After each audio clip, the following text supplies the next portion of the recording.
buhay. Dahil sa kabila ng pagsubok at problema namin, Panginoon, kami ay magtitiwala sa iyo. At ngayon, tanggapin mo ang aming paborit pagsamba. Pwede bang ipalakpak ang mga kamay? Yung mas mataas para sa Panginoon mo. Kami ay narito upang sumamba sa'yo. Ang lahat ay luluhod, itatanghal dakilang pangalan mo. Iisang tungkulin, iisang damdamin, ika'y aawitan. Ang ngalan mo'y itataas, itaas ang ngalan ni Yahweh. Mga kamay, iwang-kaiway, o Yahweh. Pwede bang lumundag para sa Panginoon? Ilulundag, o Yahweh. Purihin si Yahweh. Kami ay narito upang magpasalamat sa iyo. Ang kagalakan mo.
Natin si Lord. Hallelujah. Maaari na po kayong makaupo. Amen. Okay, welcome sa atin pong Sunday Worship Gathering. Nabati mo na ba yung katabi mo? Okay. Parang good morning. Pakibati yung mga katabi, no? Pwede bang batiin yung mga nasa likuran? Baka hindi pa kayo magkakakilala, no? Every Sunday, nagkikita-kita tayo dito. Pakibati yung nasa side. Ayan. Sabihin mo sa katabi mo, sabihin mo sa likuran mo, masaya ako na nandito ka. Yan. Amen. Meron po ba tayong mga bagong attendees ngayon, yung first time lang na nakadalo sa atin pong gawain? Pwede po bang pakitaas ng kamay kung meron po tayong bago? So wala, no? Lahat ay luma. Lahat ay bago. Bago sa Panginoon. Amen. A new creation. Sige, palakpakan natin si Lord, no? Are you excited today? Ang hindi nag-amen, alam ko na meron kang pinagdadaanan. Ayan, no? Mabigat ba? O hindi naman masyado? Ulitin ko ang tanong, are you excited today? Yan, mas malakas kailangan buhay na buhay tayo ngayon. Amen? Sapagkat tayo po ay pagpapalain ng Lord, tayo po ay patuloy na tayo po ay babaguhin ng Panginoon as we hear, as we listen, no? Sa Kanya pong mga salita. So, magpapakilala muna ako, no, before anything else, no?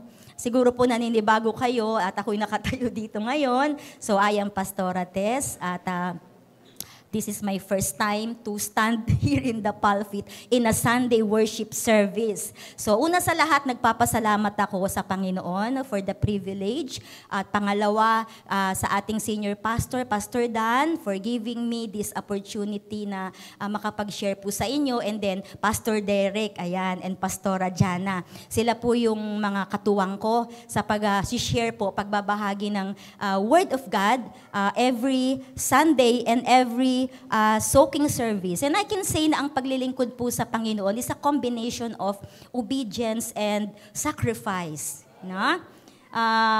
Paano ko po nasabi? Kasi you need to, kailangang isurrender mo lahat. You have to empty yourself so that the Lord can fill you.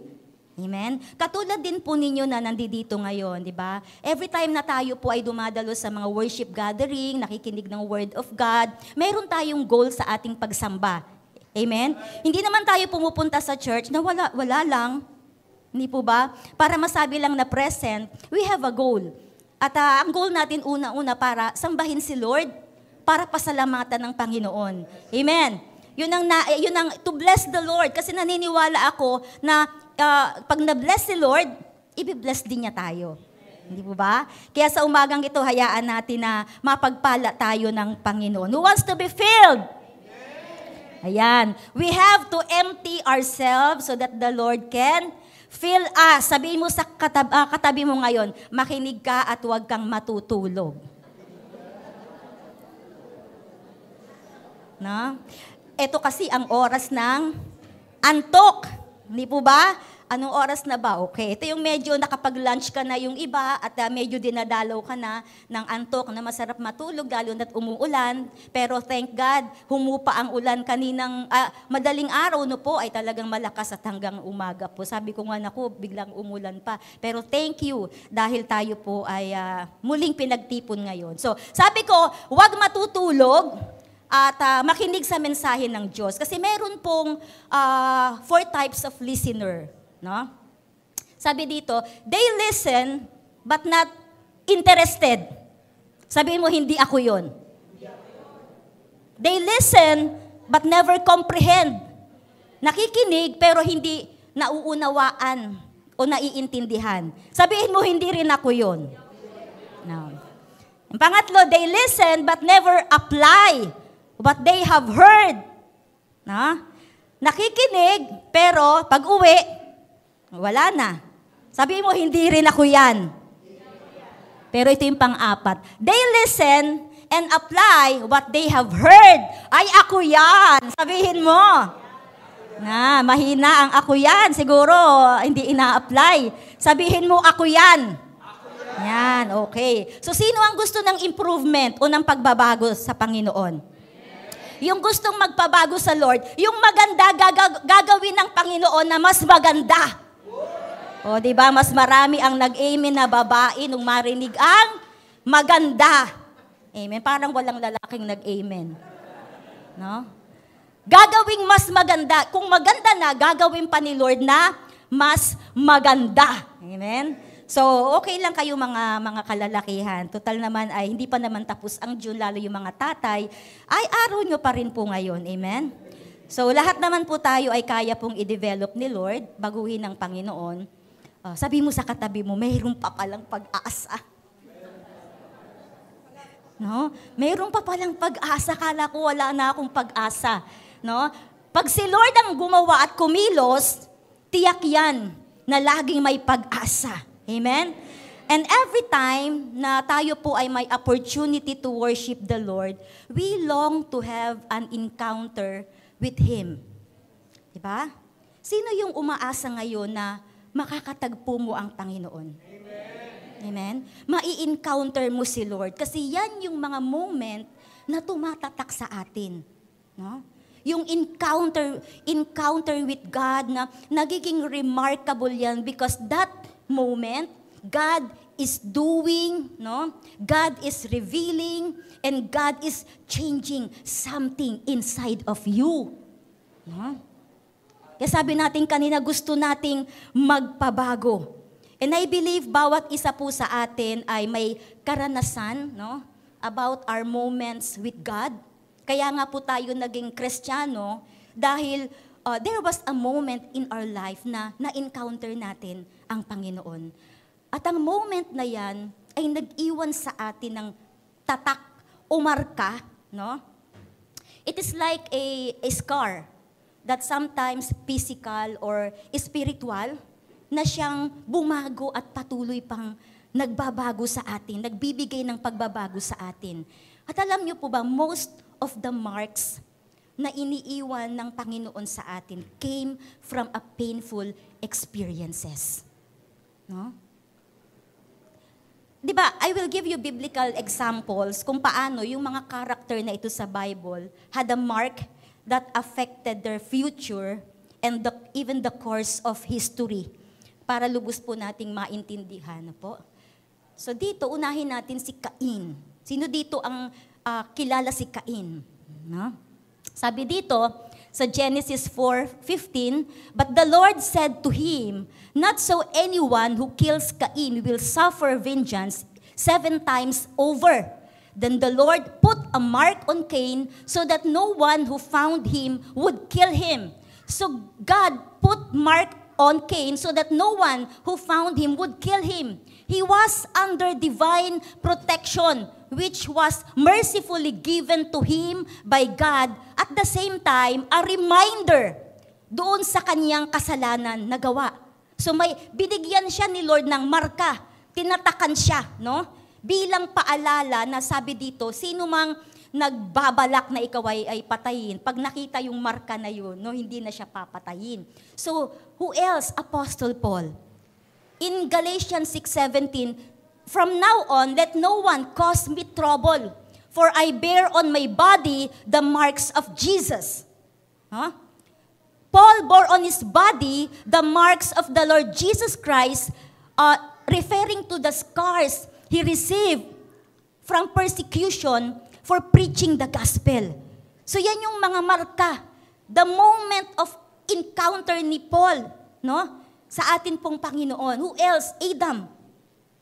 No? Genesis 2:21. "So the Lord caused the man to fall into a deep sleep," pinatulog. "And while he was sleeping, he took one of the man's ribs and then closed up the place with flesh."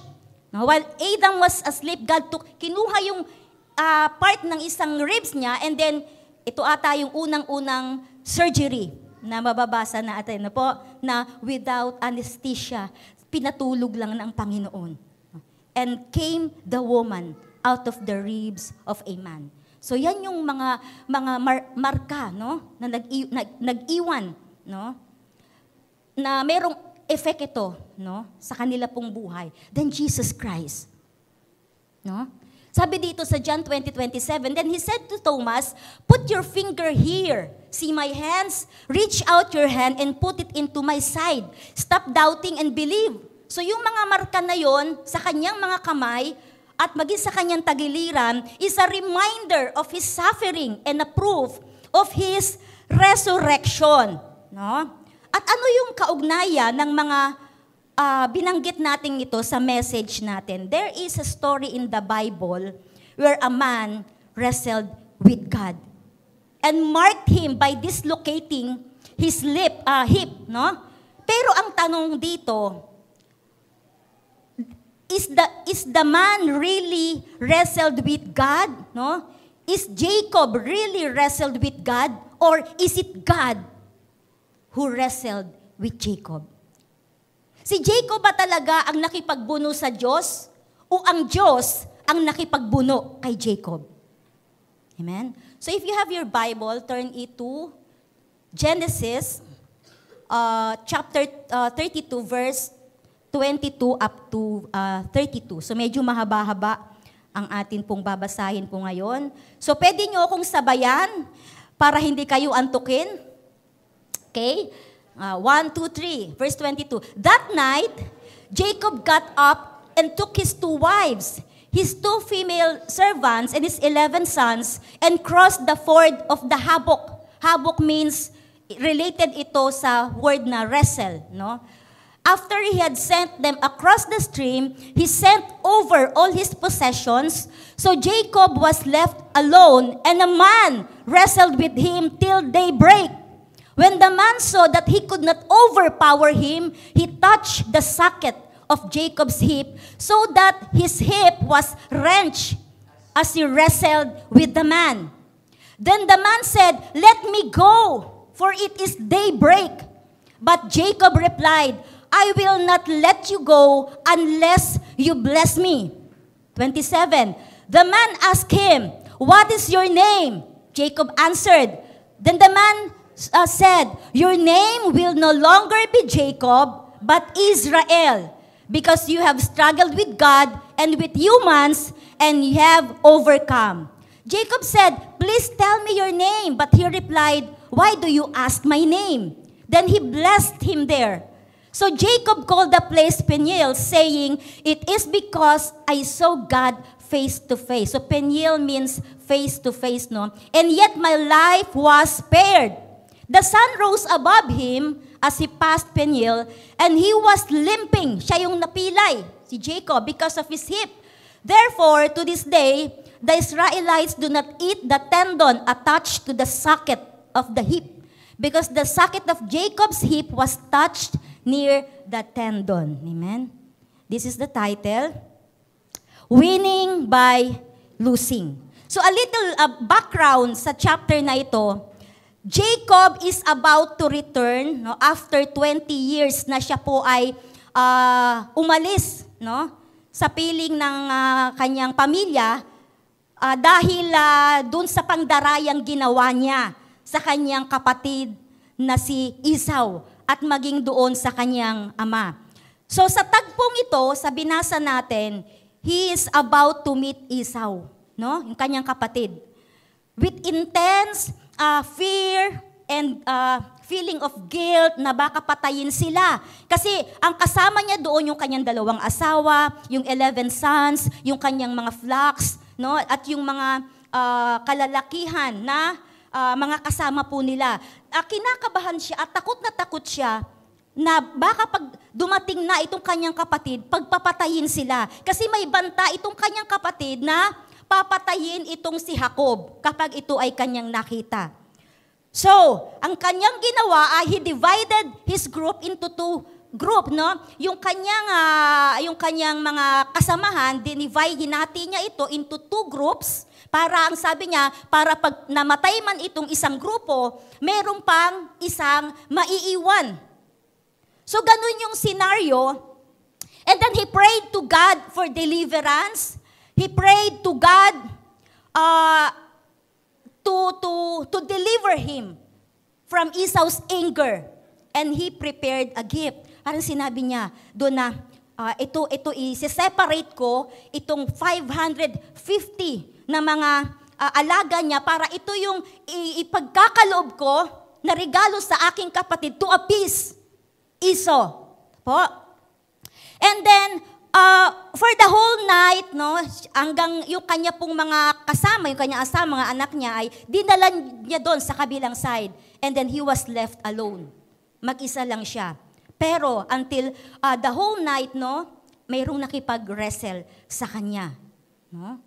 Na sabi dito, a man wrestled with Jacob in the river of Habok. So for the whole night, sila ay nagkaroon ng wrestling, no? Until daybreak. So grabing labanan to. And then the man whom Jacob wrestled was revealed to be not an angel, no? Not an ordinary man, but a pre-incarnate Jesus Christ. No? He is Jesus Christ, the man who wrestled with Jacob. So magdamag itong pakikipagbuno. Imagine, a 97 years old. Jacob is 97 that time. Nakipagbuno hanggang sa umaga. Hindi po ba? Napakahaba nun. At hindi lang po nagtapos ang kanyang pakikipagbuno sa pagpapalit ng kanyang pangalan, kundi yung direksyon ng kanyang buhay po also change. Nagbago. Sino dito yung gustong mabago ang direksyon ng buhay? Amen? Di po ba? Babaguhin ng Panginoon yung direksyon. Meron ba ditong gustong magpalit ng pangalan? Yung bang sinisisi mo yung nanay mo, bakit ito yung binigay mong pangalan? Ang dami naman pwedeng ipangalan sa akin, bakit ito pa yung ipinangalan mo sa akin? Hindi po ba? And I remember, at alam ko alam nyo to, di ba? Yung mga bata, kapag habang sila ay bata pa, at kapag sila ay masasakitin, diba pinapalitan yung kanilang pangalan, yung iba pa nga, ano yung binabayaran ng piso? Ay, ang mga narinig ko lang yan eh. No? May mga kakilala ako na hindi pala yun ang pangalan nila, kundi nung sila ay maliit pa, pinalitan pala. Kasi pag chinek mo yung birth certificate, ito pala yung tunay na pangalan. Kaya lang, pinalitan kasi sabi nga, ay masasakitin or may hindi magandang nangyayari. Pero alam niyo po ba, a name doesn't dictate our future. Amen?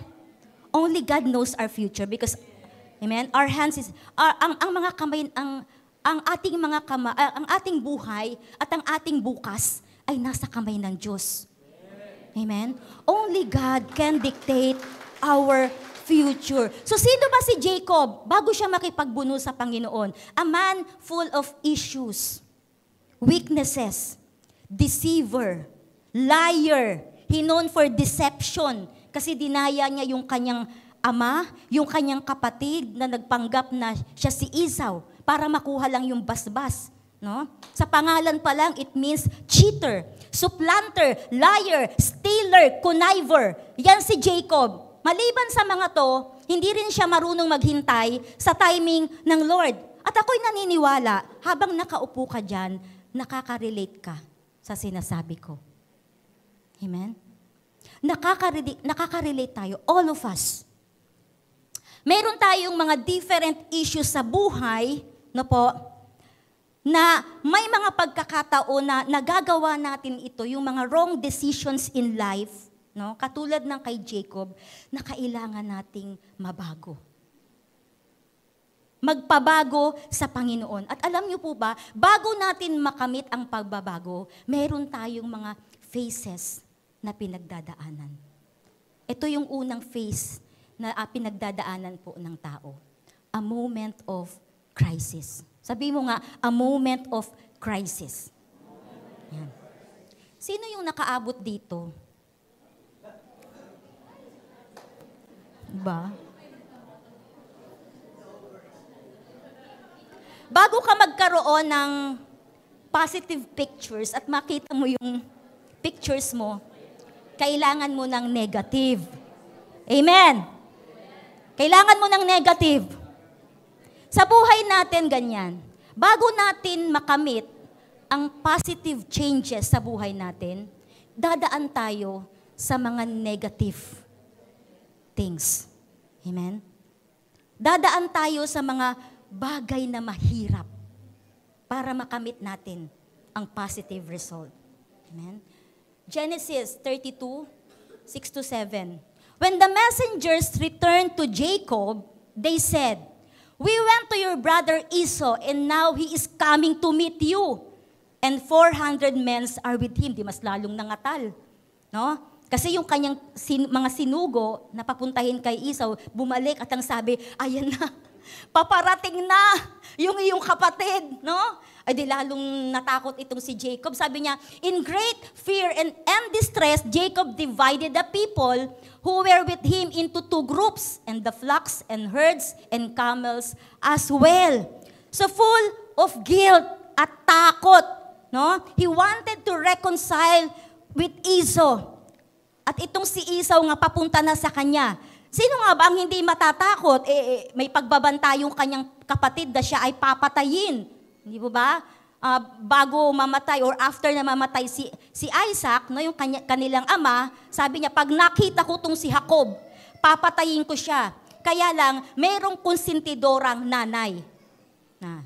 Si Rebecca, na nung kanyang marinig na nagbanta itong kapatid, napapatayin, ang sabi niya kay Jacob, no? Anak, no? Tumakas ka muna. Pumunta ka muna doon sa kapatid ko, yung tiyo Laban mo. Punta ka muna doon at pag naghupa na ang galit ng iyong kapatid, saka na kita sasabihan, pwede ka nang bumalik. Amen? Kita ninyo? Sino may konsentidorang nanay dito? O makakonsentidorang nanay? Yung mga anak, di ba? Ha? Ang mga magulang ngayon, ang sumusunod na sa mga anak. Hindi na ang anak ang sumusunod sa mga magulang. So alam niyo po ba, during our crisis, wala naman pong ibang makapagre-resolve nito kundi tayo lang. Amen? Hindi po ibang tao. Wala sa kamay ng ibang tao, no, ang pagre-resolve ng ating conflict. Change is not in the hands of other people, no? Hindi tao ang makapagpapabago sa atin kundi ang Diyos. No? Sige, palakpakan natin si Lord. Because He is the only one who can truly fix our crisis. No? Ito pang si Jacob, sa tindi ng kanyang mga takot, no, at feeling of guilt sa kanyang puso, nakalimutan niya. Siya po ay nag-rely sa kanyang sariling plano, sa kanyang sariling kakayanan, self-reliance. Nasabi niya, i-divide ko yung aking grupo, ganito ang gagawin ko. At bibigyan ko ng napakaraming regalo ang aking kapatid. Baka sa pamamagitan ng mga regalong ito, mapapatawad ako ng aking kapatid. Nakalimutan niya ang pangako ng Diyos sa kanya in chapter 28, nang sabi ng Diyos sa kanya, Jacob, hindi kita pababayaan, sasamahan kita saan ka man magpunta. Amen? Di po ba minsan tayo ganun? We rely on ourselves that we forget to rely on God. Amen? Nakakalimutan natin na ang Diyos ay higit na makapangyarihan. Sabi sa kanya ng Diyos, ipagtatanggol kita saan ka man magpunta. Mas malaki yung kanyang fear kaysa dun sa kanyang pananampalataya. Amen? Sino dito kapag nasa krisis na ng buhay, mas malaki ang tingin mo sa krisis kaysa sa Diyos? Amen? Mas malaki ang tingin natin doon sa ating mga struggle. Pero nga, bakit nga ba inaalaw ng Lord ang krisis? God took our attention. Amen? Kinukuha ni Lord ang ating atensyon. Di po ba? He intentionally get our attention. Para tayo, ang tao po ay lumapit sa Kanya or sa mga area ng buhay natin na kailangang magbago. Because crisis, no, is an opportunity to deepen our faith. Kailan madalas na magsimba ang tao? Kapag puno ng krisis. Amen? Kailan humahaba ang dasal ng isang tao? Yung dati ang prayer mo, thank you Lord. Tas tulog ka na. Amen? Pero kapag may krisis, humahaba ang panalangin mo. Mas madalas kang magsimba. Laman ka ng simbahan, bakit? May krisis ka eh. Pero pag walang krisis, walang Kristo. Amen? God took our attention. Ito po. Because ito kasi yung nature ng man. No? Sa Romans 3:11, there is no one righteous. Not even one. There is no one who understands. There is no one who seeks God. Walang humahanap sa Diyos. Walang nakauunawa sa Diyos. That is the nature of man. No? Maliban na ikaw ay baguhin ng Panginoon through encounter, through the moment of marking. No? Doon pa lang darating yung pagbabago ng iyong paningin sa Panginoon. God took our attention. And people never change until pain becomes greater than the fear of change. Amen? Hanggat kayang tiisin, magtitiis. Ayaw magbago. Madalas no po, mas takot tayong baguhin o alisin ang mga bagay na nakasanayan na natin, na alam nating hindi naman na nagwo-work, kaysa desisyong magbago sa sarili. Amen? Hihintayin pa natin yung panahon na hindi na natin kaya bago isuko ang sarili sa Diyos at ibigay sa Panginoon yung ating mga dalahin. Amen? Nakikipagbuno tayo sa Panginoon. Kaya ko. No? Kaya kong tiisin. Kasi ayaw mo magbago. Ayaw mong ibigay sa Panginoon. Kaya paulit-ulit yung mga sitwasyong nagpapahirap sa atin because we don't want to change. Ayaw nating magbago. Takot tayong bitawan yung mga bagay na nagpapahirap sa atin. No? Pero sabi sa Matthew 11:28, "Come to me, all you who are weary and burdened, and I will give you rest." Amen? Palalayain tayo ng Panginoon. At yung rest na sinasabi niya dito, it is an expression of His love. No? Expression of His healing. Expression of His peace. Kapag tayo po ay sumuko, if we surrender to God. Now look at verse 24. So Jacob was left alone, and a man wrestled with him till daybreak. This verse is very remarkable, no? A man wrestled with God. So Jacob wrestled with God, believed to be a pre-incarnate Christ. Sino yung nag-initiate, no? Ng wrestling na ito, no? It was God. It was God, not Jacob. Because he wanted to change something from Jacob, from the inside. Meron siyang gustong baguhin. Ang sabi sa verse, Jacob was left alone pagkatapos niyang itawid yung kanyang dalawang asawa at at mga anak at mga alipin, pati yung kanyang mga ari-arian, mag-isa siyang pumunta dun sa isang lugar. He needed to be alone. Maaaring binabalikan niya, iniisip niya yung kanyang mga pagkakamaling nagawa at gusto niyang baguhin yung kanyang sarili. That he wanted to change. Na sinasabi ni Jacob, Lord, I cannot fix myself. I cannot do it my own. Hindi ko kaya. Kailangan kita. Amen? I cannot fix it my own. Ang pagbabago, hindi kayang ibigay ng pamilya natin. Ang pagbabago, hindi kayang ibigay ng mga tao sa paligid natin. Even our material possession, hindi kayang ibigay ang pagbabago. No? Si Jacob may attitude, self-reliant, sobrang nagtitiwala sa sarili, no? Ang focus niya doon sa gift. Nasabi niya, bibigay ko to sa kapatid ko, napakarami ko ng alaga. Yung kasi ang mga yaman nila, yun yung mga flocks nila, no? So yun sabi niya, ibibigay ko siguro, papatawad na ako ng aking kapatid. No? He relied on the gifts. At hindi siya nag-rely on the giver. No? Kung paano siya yumaman. At nakalimutan niyang ipanalangin, no? Nag-focus siya dun sa kanyang possession. Nakalimutan niyang ipanalangin that only God can change Esau's heart.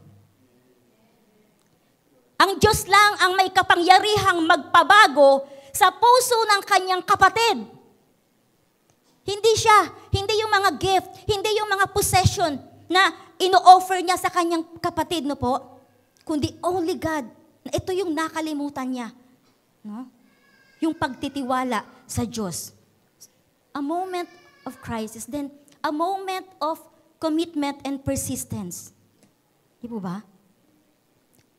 Sa verse 25 to 26, sabi dito, when the man saw that he could not overpower him, he touched the socket of Jacob's hip so that his hip was wrenched as he wrestled with the man. Then the man said, "Let me go, for it is daybreak." But Jacob replied, "I will not let you go unless you bless me." No? Magdamag na nakipagbuno just to be blessed. He was persistent. Committed siya. No? Hindi siya bumitaw sa pagkakahawak doon sa kanyang kalaban. Para ano yung gusto niyang makuha? Yung pagpapala, yung blessing. Hindi kita bibitawan hanggat hindi mo ko pinagpapala. Imagine how bold and courageous Jacob was. I will not let you go until or unless you bless me. Kaya ang ginawa ng lalaki, pinalo niya to sa balakang, no? At ito ay, sabi doon, nalinsad. No? Imagine with me, parang sinasabi ni Jacob, magdamag na akong nakikipagbuno sa'yo. No? Pinilay mo na ako, sinaktan mo na ako. Kailangan mo akong pagpalain. But do you think kayang daigin ng tao ang Diyos? Huh? Hindi po. No human can overpower or prevail against God. Ang nangyari po kay Jacob is that he prevailed because he is committed and persistent. Hindi siya bumitaw sa Panginoon. It was a spiritual struggle that resulted in a blessing. Yes, Jacob wrestled with him. Pero kung i-analyze nating mabuti, it was God who wrestled with Jacob. Amen? It was God. Ang Diyos, no? Parang ganito sinasabi, sige, makipagbuno ka lang sa akin. Ito yung sinasabi ni Jesus. Sige, hahayaan kita. Kasi no humans can prevail against God. Hahayaan kitang makipagbuno ka sa akin. No? All night. Pero alam nyo po, that all night, no? Yung word na until, sabi ni Jacob, very important, until you bless me. Sabi ng Marisia, sabi ng Panginoon, sige, makipagbuno ka. Because while you are wrestling with me, I am doing and changing something from you, from the inside. Meron akong binabago habang nakikipagbuno sa Kanya. May binabago ang Diyos habang nakikipag-wrestle si Jacob sa Kanya. No? It was intentionally na nakipagbuno ang Panginoon kay Jacob. So the encounter, no, it was painful. Kaya namang gapiin ng Diyos, pero hindi niya. Bakit inintay pa na magdamag silang magpangbuno? It leaves a mark on Jacob. Sino dito yung nakaranas na ng mabibigat na pagsubok? Pakitaas ang kamay. Yung sobrang masakit na sitwasyon, na nawalan ka ng mahal sa buhay, no po? Nawalan ka ng namaltrato ka or something na bigat, no? Nabaon ka sa utang, no po? May mga encounter po tayong ganon. It leaves a mark. Ginawan ka ng masama. Maraming sitwasyon. Amen? At yan po ay naranasan ko po. In 2023. Yan. Pictures po yan during the operation ng husband ko. Amen? In 2023, siya po ay nagkaroon ng brain surgery. It cost almost $1 million, no po? Because of arteriovenous malformation. Nagbuhol-buhol ang kanyang ugat sa brain, no? It was painful, no? Masakit na pain, very painful ito nakaranasan namin. But you know what? Nakita namin kung paano ang kamay ng Diyos handled the situation. Amen? Provide ng Lord kung ano yung pangangailangan niya. No? Yung faithfulness ng Panginoon, pinanghawakan namin. Kahit na mawala ang lahat. Material possessions, lahat ng pinundar mo, lahat ng pinagsikapan mo, let go. But I believe na wala man ang mga yun, it deepens our relationship with God. That is the reason kung ba't nandito ako ngayon. Amen? I decided to stay in Cavite kasi ako po ay almost 10 years sa Pampangang naka-assign. Hiwa-hiwalay kami.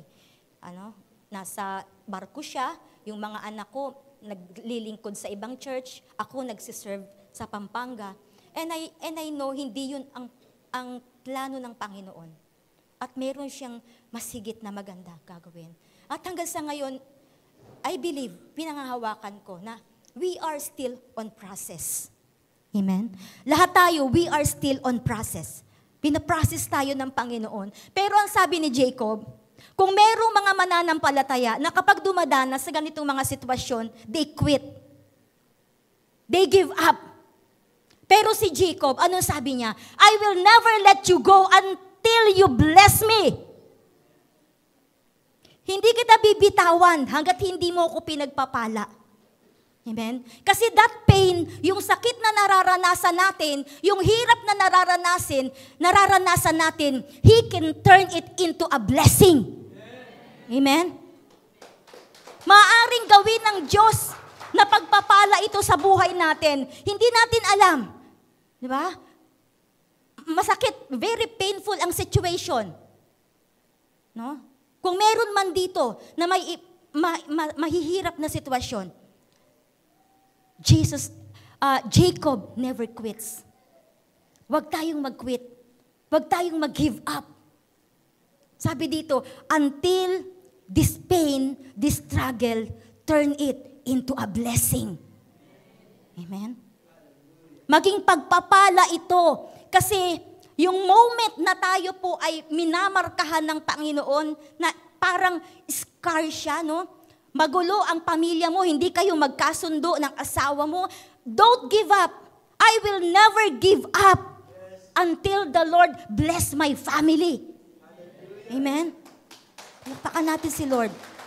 Hinahadlangan ang pananampalataya mo. Part of your persecution. Amen? Ayaw kang mag-church. Ayaw kang magpatuloy sa journey mo sa Panginoon. No? Don't give up. Never quit unless the Lord bless me. Panghawakan mo yan, kapatid. Marami kang problema, pero kakapit ka sa Panginoon. Because if we hold on to God, God can turn it for good. I will not let you go until you bless me, Lord. Sabihin mo yan. I will not let you go until you bless me. Kapit lang sa Panginoon. Mag-persist tayo. Be committed to God. Hebrews 10:36 sabi dito, you need to persevere. Kailangan mo magtiis, kailangan mo magpatuloy, kailangan mo magtiyaga. That when you have done the will of God, you will receive what He has promised. Amen? May pangako ang Diyos sa atin. Yan ay kanyang tutugunin. Then, the last is the moment of change. Diba? 27-29. Sabi dito, the man asked him, what is your name? Jacob answered. Then the man said, your name will no longer be Jacob, but Israel, because you have struggled with God and with humans and have overcome. Then Jacob said, please tell me your name. How will God change us? Paano ba tayo babaguhin ng Panginoon? We must be willing to surrender what we deeply value. Isuko natin sa Panginoon yung mga bagay na mas binibigyan natin ng importansya. Ano yung mga bagay na mahigpit ang kapit mo para hindi mo yan isurrender kay Lord? Maaaring meron ka sa buhay mo na ayaw mong i-let go at isurrender sa Panginoon. Your possession, your career. Amen? What else? Pero ang sabi diba sa Matthew 6:33, no? Seek ye first His righteousness, His kingdom and His righteousness, and all these things shall be added unto you. Alam niyo po, kaya hindi patuloy tayong nakikipaglaban kasi ayaw nating sumuko. Hanggat hindi natin sinusuko sa Panginoon, kahit habang buhay tayong makikipaglaban sa hamon ng buhay, wala pong magbabago unless we surrendered it to God. We must willing to surrender what we deeply value. So ano ang nabago ba kay Jacob? He was renewed with sense of purpose. Na-realize niya na sa Diyos siya dapat na magdepende. Na? At dahil doon, God continued to bless him. Naayos yung kanyang relasyon. Alam niyo po ba, kung ating pag-aaralan yung kanilang tagpo ni Esau, no? napaka-intense ng kanilang pagtatagpo. Binago ng Panginoon ang puso ng kanyang kapatid. Yung inaasahan niya na siya ay sasaktan, papatayin, ano ang ginawa ni Esau? No? Walang ganong pangyayari. Pinatawad siya ng kanyang kapatid. Amen? Renewed yung sense of purpose niya at nagkaroon siya ng new identity. Amen? New identity. Yung alam niyo po ba, yung pagbabagong ibinigay ng Diyos sa kanya, you are no longer Jacob but Israel. It symbolizes a transformation. Pagbabago sa kanyang buhay from being a deceiver to a striver of faith with God. Amen? At yung changes na ito, it is a spiritual turning point sa pagsisimula ng bagong chapter po sa buhay niya. Yung buhay na nabago at pinagpala ng Diyos. Sino dito yung gustong magkaroon ng ganung buhay? Buhay na binago at pinagpala ng ating Panginoon. And a new eyes to see God. No? Binago yung kanyang pananaw. Binago yung kanyang paningin sa pamagitan ng biyaya ng Panginoon. Iba na ngayon yung pagtingin niya sa Diyos. It is a spiritual awakening, a change of perspective. Nagbago ito nang maranasan niya yung presensya ng Panginoon. Dahil nauunawaan niya na ngayon ng malinaw na kumilos at kumikilos ang Diyos sa kanya pong buhay. Amen? Ganon, if you encounter God, it changes everything. Mababago. Babaguhin ng Panginoon, no? Look at Adam. Sabi doon, God marked him nung siya'y pinatulog. Kinuha yung tadyang, pinaghilom, no? Siguro masasaktan siya kung gising siya, pero salamat na lang at pinatulog siya. Na nagsilbing anesthesia yung kanyang. But look what happened after the pain. It comes out of his rib, a woman. Na nagkaroon ng katuparan ang pangako ng Diyos sa buhay ni Adan. No? Sabi, fill and multiply. No? Fill the earth and multiply. Dadami ang tao sa lupa because of the woman that came out of his rib. That is the blessing. Amen? Minarkahan siya ng Panginoon. No? Pero, naging pagpapala. Joseph. Amen? Nagkaroon ng famine at yung kanyang mga kapatid lumapit sa kanya, no? At humingi ng tawad. Pero anong sabi ni Joseph? No? Ginawa niyo man ito lahat sa akin ng kasamaan, but God has a purpose because He meant it for good. Amen? He meant it for good. Jesus Christ, when He wanted the church, it took a mark on His side and a mark on His hands. Amen. Kailangan niyang mag-suffer. Kailangan niyang mamatay. Kasi kung hindi siya nag-suffer, kung wala ang marka, kung wala ang mga sugat, wala tayo ngayon at wala ang church. And that is the blessing. The blessing of pain. Kaya kung nasasaktan tayo, nahihirapan tayo, huwag tayong humiwalay ng kapit sa Panginoon. I will never let you go, Lord, until you bless me. Amen? Until you bless me. At kapag sinusugatan tayo ng Lord, siya rin po ang nagpapagaling. Amen? Deuteronomy 32:39. Kapag sinugatan tayo ng Lord, siya rin ang nagbibigay ng kagalingan. Out of that pain and sorrow, out of that brokenness, ang Diyos ang magpapagaling by turning that pain into a blessing. Amen? To a blessing. Mayroon ba dito, yung kasalukuyang nag-i-struggle ka at gusto mong magpabago sa Panginoon? Amen? Huwag tayong humiwalay. And this chapter, makita natin, Jesus wrestled, no, with Jacob. And in this chapter, makita natin na it points to Jesus Himself. Bakit?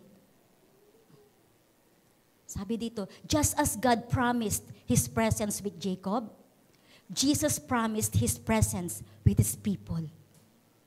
Amen? Kung paano nangako ang Diyos kay Jacob na ito ay sasamahan niya ang pangako ng Panginoon sa kanyang iglesia sa Matthew 28:20, and teaching them to obey everything I have commanded you. And surely, I am with you always. Amen? To the very end of the age. No? Sasamahan kita. It points to Jesus. Even as God gave Jacob a new name, binigyan siya ng bagong pangalan. Also, Jesus gave His people a new name. No? In Revelation 20 or Revelation chapter 2 verse 17b, I will also give that person a white stone with a new name written on it. Known only to the one who receives it. Para yan sa lahat ng mga tinubos. Para yan sa lahat ng mga mananampalataya na tunay na nagtiwala sa tinapos na gawa ng ating Panginoon. He gave you a new name. Bibigyan ka ng bagong pangalan. Nakaukit. Apo? Nakaukit yan. No? So alam niyo po, the only way you can win over God, kung gusto natin ang tunay na panalo, no? Ang tunay na panalo, the true winning is by losing. And surrendering all of your self-reliance, lay it all before the Lord, and acknowledging the Lord that He is the one who rules and reigns in your life. Amen? Siya lang, no? Sa Kanya tayo pwedeng sumuko. Kasi kung hindi tayo susuko, mapapagod tayo sa laban. Pero ang tunay na panalo sa harapan po ng Panginoon ay ang pagsuko sa kapangyarihan, sa kabanalan, at sa kadakilaan ng Diyos. Amen? So if you want to change something in your life, gusto mong mabago ang direksyon, gusto mong redirect ka ng Panginoon, kung gusto mo na i-refocus ka ng Panginoon, na po, sa umagang ito, I encourage you to take an encounter with the Lord. Amen? Tayo po lahat ay tumayo. At maaaring sa oras na ito, God is touching your life. Maaaring nangungusap sa iyo ngayon ang salita ng Panginoon. And maybe you want to encounter His presence dahil gusto mong magpabago sa Lord. Kasi alam ko at naniniwala ako na may mga different issues tayo sa buhay na hindi po natin kayang ayusin. And maaari mong sabihin sa Panginoon, Lord, I know I cannot fix myself, pero kaya mo. At maraming pagkakataong that we struggle with ourselves. At pili tayong nakikibaka sa mga bagay na hindi po natin kaya. So as the worship team leads us in worship, ay patuloy na kausapin natin si Lord sa umagang ito or sa tanghaling ito, no po? At may mga pagkakataon na tayo po ay nagmamatigas at nakikipagbunot tayo sa Panginoon by not doing what He wants us to do. At ipinipilit po natin yung mga bagay na gusto natin. Amen? Evaluate natin ang ating po mga sarili. Ngayon, ano ba yung mga bagay na gusto mong baguhin ng Panginoon? Yung mga bagay na paulit-ulit na sitwasyon na nai-encounter mo. Ano ba yung mga bagay na nakapagpapahina sa'yo?